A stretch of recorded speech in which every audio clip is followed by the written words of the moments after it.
Moi, j'ai été contacté par les producteurs japonais qui cherchaient un partenaire en France. Donc, je connaissais pas Emma, pas la réalisatrice Emma Kawada. Et ce qui m'a touché, c'était...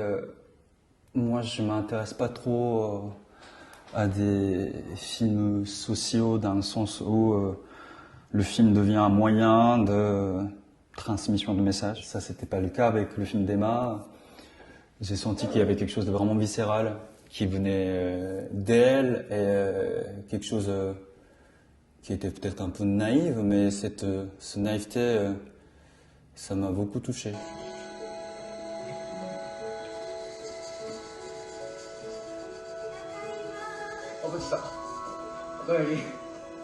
Je savais pas qu'il y avait des Kurdes qui vivaient au Japon dans une situation compliquée comme ça. Et pour ce film, elle m'a dit qu'elle a vu un jour un reportage télé. Elle est allée rencontrer les Kurdes qui vivent dans cette ville qui est juste à côté de Tokyo.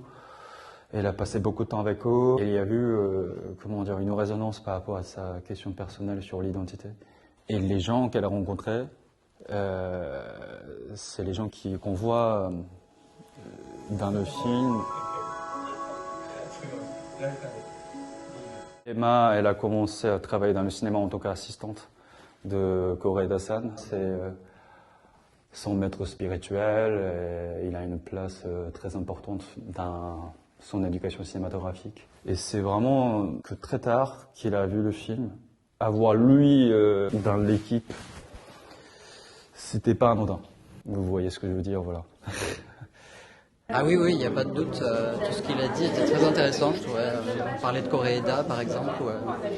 On sentait l'influence. On n'aura pas une rencontre pour chaque film. Non, ça c'est dommage, c'est vrai que ça serait pas mal. Déséquilibré pour les autres films, mais on essaie du coup de ne pas être influencé trop par non plus, oui, voilà.